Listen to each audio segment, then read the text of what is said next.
नमस्कार, NDTV India पर स्वागत है आपका। सवाल इंडिया का देख रहे हैं आप। मैं हूं ताबिश हुसैन।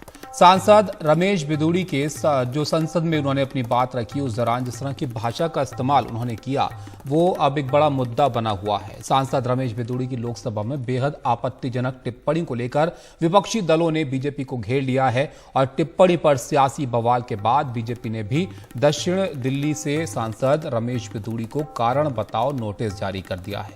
रमेश बिदूड़ी से 15 दिन के अंदर जवाब मांगा गया है। नोटिस में पूछा गया है कि असंसदीय भाषा के इस्तेमाल के लिए क्यों ना उनके खिलाफ कार्रवाई की जाए। लोकसभा स्पीकर ने भी चेतावनी दी है। रमेश बिदूड़ी ने कल लोकसभा में बीएसपी सांसद दानिश अली के लिए बेहद अमर्यादित टिप्पणी की थी। टिप्पणी से आहत दानिश अली ने कहा कि उम्मीद है कि मेरे साथ न्याय होगा और स्पीकर कार्रवाई करेंगे। अगर ऐसा नहीं होता है तो भरे मन से इस सदन को छोड़ने पर विचार करूंगा।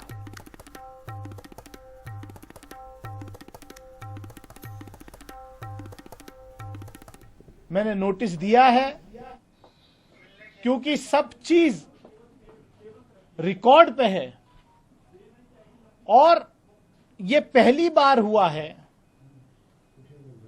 कि एक चुने हुए सांसद के खिलाफ इतनी अमर्यादित भाषा, इस तरीके की धमकी। मुझे उम्मीद है कि मेरे साथ न्याय होगा। आदरणीय स्पीकर साहब कार्रवाई करेंगे, नहीं तो मैं भरे मन से इस सदन को भी छोड़ने पर विचार कर रहा हूं। आज ही एक बीजेपी के सांसद हैं, उन्होंने बहुत अभद्र भाषा का प्रयोग किया। उनके लिए खुद रक्षा मंत्री, मुझे बताया जा रहा है, माफ़ी मांगी। लेकिन ये बहुत दुखद है जो इस तरह की भाषा का नई संसद में प्रयोग हो। देखिए, किसी भी व्यक्ति को पार्लियामेंट के अंदर या पार्लियामेंट के बाहर, और खास करके पार्लियामेंट में ऐसी भाषा नहीं इस्तेमाल करनी चाहिए। मुझे नहीं पता क्या प्रोवोकेशन थी, क्यों किया, पर मुझे जहाँ तक जानकारी है माननीय रक्षा मंत्री जी ने already he has expressed regret on the floor of the house. संदेश गलत जाता है। नहीं, मैं I am not disagreeing with you, but he has already expressed regret. उधर कांग्रेस समेत कई विपक्षी दलों ने रमेश बिदूड़ी की टिप्पणी को लेकर बीजेपी पर सवाल उठाए हैं। इसकी कितनी भी निंदा की जाए वो कम होगी। और रक्षा मंत्री राजनाथ सिंह ने माफी मांगी है, वो अपर्याप्त है। ऐसा भाषा मैंने कभी सुना नहीं है। ये भाषा न केवल पार्लियामेंट के अंदर नहीं इस्तेमाल होना चाहिए, पर पार्लियामेंट के बाहर भी नहीं।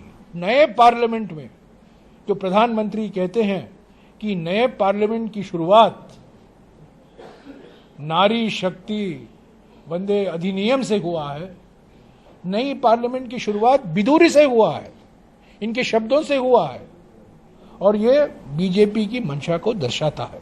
मैं समझता हूं ये एक फिट केस है सस्पेंशन के लिए। तो इस मामले पर प्रतिक्रियाएं भी आप देख रहे हैं। एक और बड़ी खबर का रुख करते हैं और आपको बताएं कि एनडीए का कुनबा जो है वो बढ़ा है। जेडीएस एनडीए में शामिल हुआ है।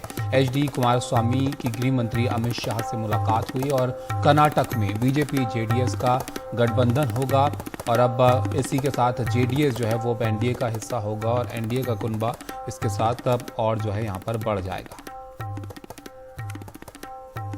अखिलेश जी हमारे साथ जुड़ गए हैं, हमारे सहयोगी अखिलेश शर्मा। अखिलेश जी, जेडीएस जो है वो कर्नाटक में काफ़ी मायने रखती है। अगर वहाँ के राजनीतिक समीकरण आप देखें तो किस तरह से ये साथ आएंगे और किस तरह की जो है बातचीत इनके बीच हुई है आने वाली चुनाव को लेकर?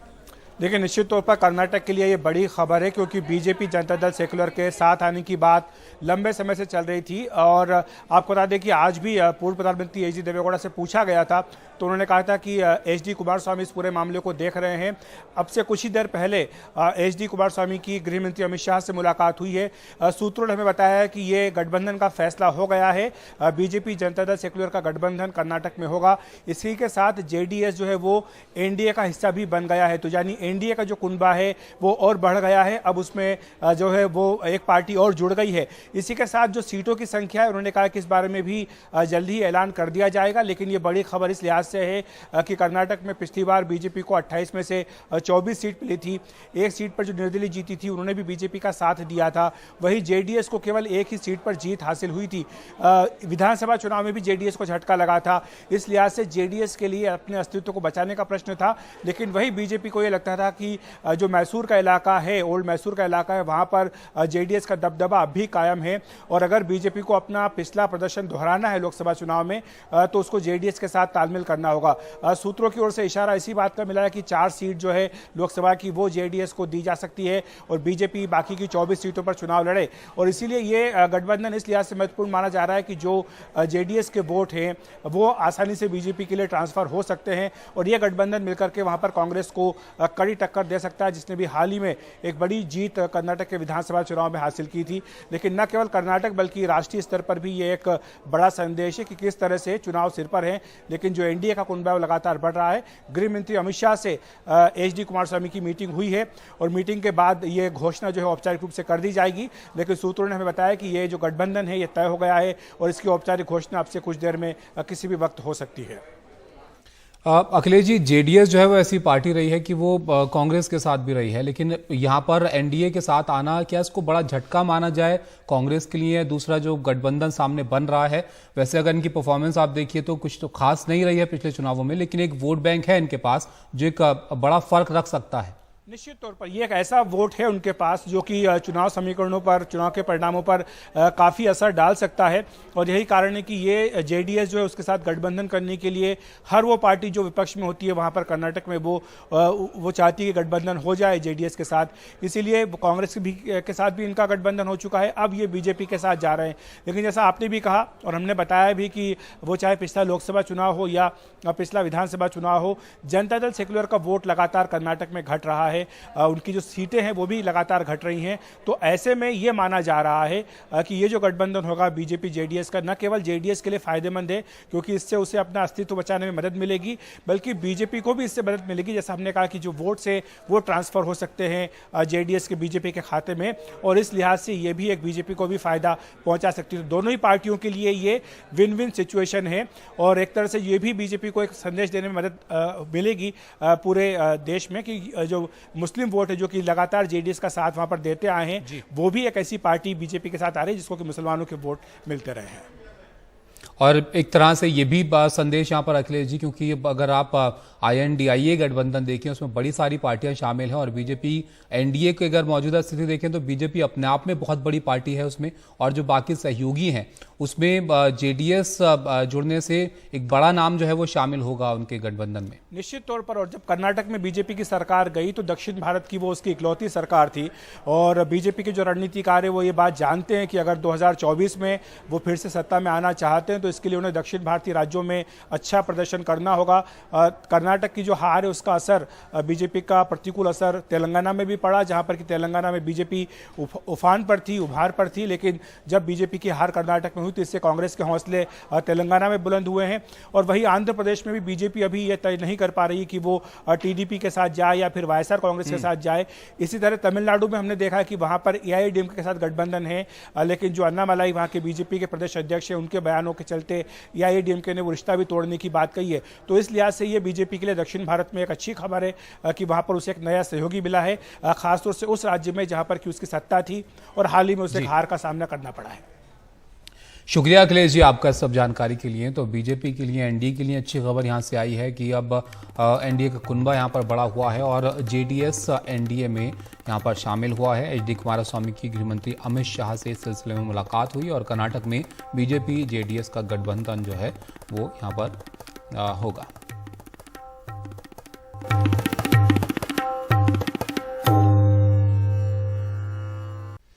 भारत ने चीन के खिलाफ सख्त विरोध जताया है। केंद्रीय मंत्री अनुराग ठाकुर ने एशियन गेम्स दौरा जो है वो रद्द किया है और अरुणाचल के खिलाड़ियों को चीन की ओर से एंट्री न देने पर भारत का ये फैसला जो है वो सामने आया है।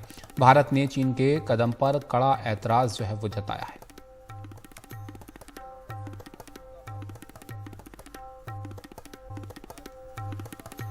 चीन के इस कदम पर विदेश मंत्रालय ने बयान जारी करके कहा कि अरुणाचल के 3 खिलाड़ियों से भेदभाव, 3 वुशु खिलाड़ियों को वीजा देने से इनकार चीन में हो रहे हैं। एशियाड गेम्स और भारत ने इस भेदभाव का विरोध किया है। दरअसल अरुणाचल भारत का अभिन्न अंग था और अभिन्न रहेगा, भारत का इसको लेकर कहना है और चीन की कार्रवाई खेल भावना के खिलाफ है, ये भारत की तरफ से कहा गया और चीन की कार्रवाई से भेदभाव जाहिर होता है। विरोध स्वरूप खेल मंत्री चीन नहीं जा रहे हैं, अपने हितों की हिफाजत के लिए उचित कदम का अधिकार सुरक्षित।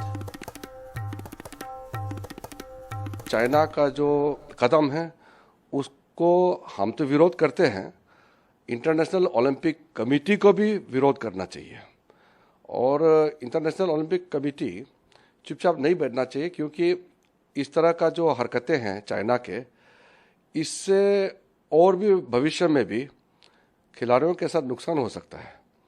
इसलिए भारत सरकार ने जो कड़ी प्रतिक्रिया दी है बीजिंग में भी और यहाँ से भी, ये सही कदम है और इन प्रोटेस्ट भारत के खेल मंत्री का चाइना में एशियन गेम्स में जाने वाले थे उसको अभी कैंसिल कर दिया है, रद्द कर दिया है और कोई ऑफिशियल्स भी अभी एशियन गेम्स के लिए नहीं जाएंगे, चाइना नहीं जाएंगे। एक बार फिर से आज की बड़ी खबर जो रही उसके बारे में आपको बताते हैं। सांसद रमेश बिदूड़ी की लोकसभा में बेहद आपत्तिजनक टिप्पणी को लेकर विपक्षी दलों ने बीजेपी को घेरा और टिप्पणी पर सियासी बवाल के बाद बीजेपी ने भी दक्षिण दिल्ली से सांसद रमेश बिदूड़ी को कारण बताओ नोटिस इसके लिए जारी कर दिया है। रमेश बिदूड़ी से 15 दिन के अंदर जवाब मांगा गया है और नोटिस में पूछा गया है कि असंसदीय भाषा के इस्तेमाल के लिए क्यों न उनके खिलाफ कार्रवाई की जाए।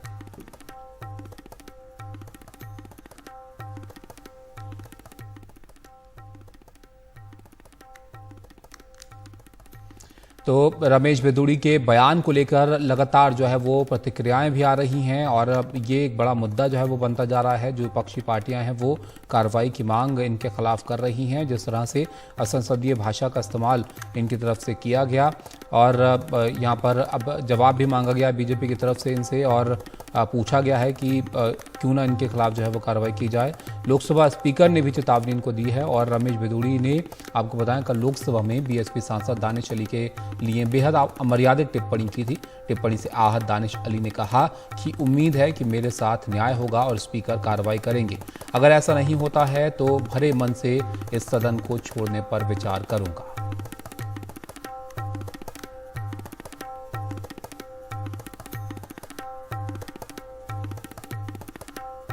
हमारे साथ सांसद दानिश अली हैं। जो दानिश अली के साथ कल हुआ आपने देखा, बीजेपी सांसद रमेश बिदूड़ी ने कुछ अपशब्दों का प्रयोग किया है जिन्हें ओम बिरला जो कि सभापति हैं लोकसभा के, उन्होंने स्पंज कर दिया, यानी कार्रवाई से हटा दिया है और चेतावनी दी है। दानिश अली प्रेस कॉन्फ्रेंस में भावुक हो गए।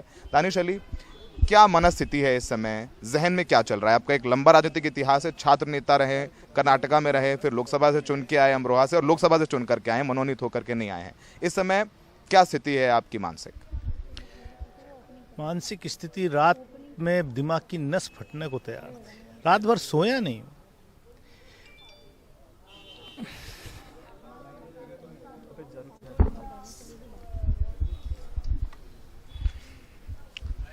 दानिश भाई रुकिए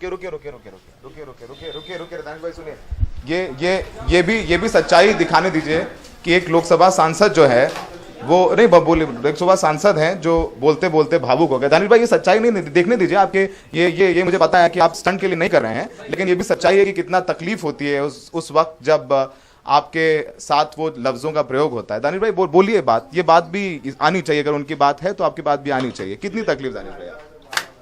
तकलीफ इस कदर के दानिश भावुक हो गए हैं।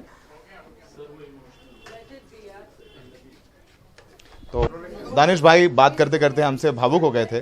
दानिश जी, उस बात को छोड़ते हैं, बहुत मुश्किल है आपके लिए एक लोकसभा सांसद के साथ सारी चीज़ें होना। अब आप ओम बिरला जी के पास गए, आपने उनसे कागज़ पे प्रिविलेज का नोटिस दिया है, क्या कहा आपने उनसे?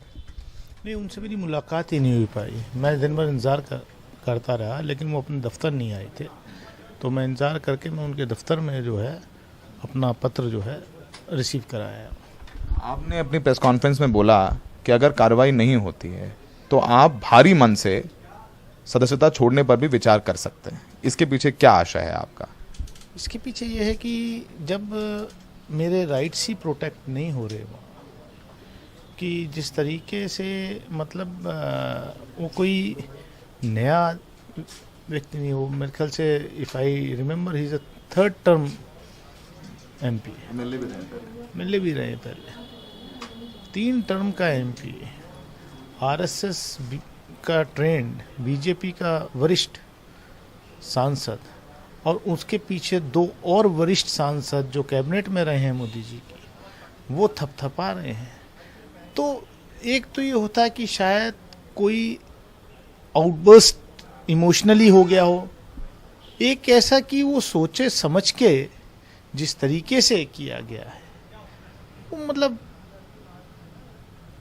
मैं तो अभी भी उस शौक से बाहर नहीं निकल रहा हूं कि ये वो क्या रहा है इस देश में। आखिरी सवाल आपसे, ओम बिरला साहब ने चेतावनी दी है, 15 दिन के नोटिस दिया है, उनको बोला है कि आप इस पर अपना जवाब दीजिए। जो कार्रवाई हुई, क्या इस कार्रवाई से आप संतुष्ट हैं? आपकी तरफ से क्या कार्रवाई चाहते हैं? क्योंकि क्रिमिनल केस तो हो नहीं सकता, क्योंकि हाउस के अंदर हुआ है जितना मैं समझता हूं। आप अपनी तरफ से क्या कार्रवाई चाहते हैं सीधे शब्दों में? सीधे शब्दों में ये ऑनरेबल स्पीकर के ऊपर डिपेंड करता है, गवर्नमेंट के ऊपर डिपेंड करता है। जिस तरीके से हमने हाउस में देखा है, जो हमारा छोटा मोटा अनुभव है, पिछले सेशन में देखा हमने कि लीडर ऑफ ऑपोजिशन को सस्पेंड कर दिया गया मोशन ला करके। तो मैं तो ये उम्मीद कर रहा था कि सरकार खुद मोशन लाए और ऐसे सांसद को, ये खाली दानिश अली का सवाल नहीं है, ये इस देश की जमहूरियत का, इस देश के लोकतंत्र का सवाल है कि लोकतंत्र के उस मंदिर में जिसमें हम सब बैठते हैं और हम कहते हैं कि हम दुनिया का सबसे बड़ा लोकतंत्र हैं, हम प्रधानमंत्री के उसमें mother of democracy, we are proud of it, और वहां पर ये हो रहा है। तो ये तो कॉल पार्लियामेंट के सब सांसदों को लेनी है, तो प्रधानमंत्री जी के नेतृत्व में जो सरकार है उसको लेनी है। दानिश अली की बात यहीं पर। Saurabh Shukla, NDTV India. कांग्रेस के पूर्व अध्यक्ष और सांसद राहुल गांधी ने आज महिला आरक्षण बिल को लेकर फिर सवाल उठाए और उन्होंने कहा कि इस बिल में जनगणना और परिसीमन के 2 प्रावधान हटाए जाएं। इसके बाद ये बिल अभी से लागू हो सकता है और सरकार चाहे तो ये बिल अभी लागू कर सकती है। साथ ही राहुल गांधी ने कहा कि देश में ओबीसी की संख्या का पता लगना चाहिए। साफ है, राहुल गांधी का कहना है कि देश में जातीय जनगणना होनी चाहिए और जितनी जिसकी संख्या हो उतनी उसकी भागीदारी होनी चाहिए। राहुल गांधी ने कहा ओबीसी सेंसस से ध्यान भटकाने की कोशिश हो रही है। राहुल ने कहा हमारी सरकार आएगी तो जातिगत जनगणना कराएंगे, देश को पता चलेगा कि ओबीसी, दलित और आदिवासी कितने हैं, उन्हें देश चलाने में भागीदारी मिलेगी। सच्चाई यह है कि महिला आरक्षण को आज किया जा सकता है। 33% आज जो सीट्स हैं लोकसभा में, विधानसभा में, वो महिलाओं को दी जा सकती हैं। कोई कॉम्प्लिकेटेड मामला नहीं है, मगर सरकार वो नहीं करना चाहती है। सरकार ने ये देश के सामने रख दिया है, मगर रियलिटी ये है कि ये इंप्लीमेंट आज से 10 साल बाद होगा। ये भी नहीं मालूम कि होगा या नहीं होगा। तो एक प्रकार से ये डिस्ट्रैक्शन टैक्टिक है, डाइवर्जन टैक्टिक है। डाइवर्जन किस चीज से हो रहा है? डाइवर्जन ओबीसी सेंसस से हो रहा है। महिला आरक्षण बिल संसद के दोनों सदनों से भारी बहुमत के साथ पास हो गया और अब इस बिल की आगे की क्या राह होगी, ये बता रहे हैं हमारे सहयोगी मनोरंजन भारती। नमस्कार, पॉलिटिकल बाबा में आपका स्वागत है। मैं हूं मनोरंजन भारती। आज चर्चा करेंगे कि महिला आरक्षण बिल कब हकीकत बनेगा, यानी आगे का रास्ता महिला आरक्षण बिल के लिए क्या है। सबसे पहले आपको बता दूं कि इस बिल को लोकसभा और राज्यसभा की मंजूरी मिल चुकी है। लोकसभा में तो 2 सांसदों ने विरोध में भी वोट किया था, लेकिन राज्यसभा में सभी सांसद जो मौजूद थे उन्होंने इस बिल के पक्ष में वोट किया। बिल पर राष्ट्रपति के हस्ताक्षर के बाद इस बिल को लागू किया जा सकता है। सबसे बड़ी बात बता दूं कि इस बिल को देश के आधे विधानसभाओं से अनुमोदित कराने की जरूरत नहीं है। अक्सर होता है कि कोई भी संविधान संशोधन विधेयक होता है तो उसको दोनों हाउस से पास कराने के बाद देश के आधे विधानसभा से भी पारित कराया जाता है, लेकिन इस महिला आरक्षण बिल को विधानसभाओं से पारित कराने की जरूरत नहीं पड़ेगी। उसके बाद 2021 की जनगणना होगी, जो कि जनगणना अभी तक शुरू नहीं हुई है। 2021 की जनगणना कोविड के वजह से और अब अन्य कारणों की वजह से 2025 में शुरू होगी। 2026 में जनगणना के आंकड़े आएंगे। इसी बीच जो है सरकार जो है परिसीमन आयोग का गठन करेगी। परिसीमन आयोग का काम होगा कि वो लोकसभा के क्षेत्रों को दोबारा से रिकंस्टिट्यूट करे, यानी जनसंख्या के आधार पर लोकसभा क्षेत्रों का पुनर्गठन करे। ये सब करने में 2027 आ जाएगा। 2027 के बाद माना जा रहा है कि इसको महिला आरक्षण बिल को लागू किया जा सकता है, लेकिन अगली लोकसभा जो है 2029 में होनी है और तभी 2029 में महिला आरक्षण बिल लागू हो सकता है। दो टेक्निकल चीज़ें हैं, परिसीमन आयोग का गठन करना। इसको गठन करने के लिए सरकार को एक आयोग बनाना होगा जिसमें कि सुप्रीम कोर्ट के रिटायर्ड जज होंगे, इलेक्शन कमीशन होंगे, राज्यों के इलेक्शन कमिश्नर भी होंगे। ये सब मिलकर के परिसीमन करेंगे। अभी हाल ही में जम्मू कश्मीर में भी परिसीमन हुआ है। उसी तरह से जब तक परिसीमन नहीं होगा तब तक महिला आरक्षण बिल को लागू नहीं किया जा सकता। और आपको बता दूं कि परिसीमन के बाद लोकसभा की जो संख्या है, क्षेत्रों की संख्या, वो भी बढ़ जाएंगी। 543 से बढ़ के 753 या उससे भी ज़्यादा होने की बात कही जा रही है। तो यानी 2027 या कहें असली जो वर्ष है 2029 के लोकसभा चुनाव में जो है महिलाओं का रिप्रेजेंटेशन आप लोकसभा में देख सकते हैं, जो कि करीब 180 के आसपास होने की संभावना है। पॉलिटिकल बाबा में इतना ही। मनोरंजन भारती को इजाजत दीजिए। नमस्कार। मीरवाइज उमर फारूक 4 साल बाद रिहा हो गए हैं। अगस्त 2019 में अनुच्छेद 370 हटने के बाद से उन्हें अब तक नजरबंद रखा गया था। अब से कुछ देर पहले वो जामा मस्जिद पहुंचे और इससे पहले बीजेपी की नेता डॉक्टर दरख्शां अंद्राबी ने उनके घर जाकर उनसे मुलाकात की। डॉक्टर दरख्शां अंद्राबी बीजेपी की राष्ट्रीय कार्य समिति की सदस्य हैं और जम्मू कश्मीर वक्फ बोर्ड के प्रमुख भी।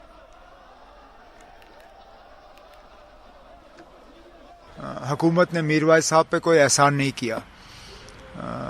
4 साल के अरसे के बाद जब वो हाई कोर्ट गए अपनी रिहाई के लिए, हाई कोर्ट ने इस चीज़ का जब जायज़ा लिया तो शायद हुकूमत मजबूर हुई उनको छोड़ने पे।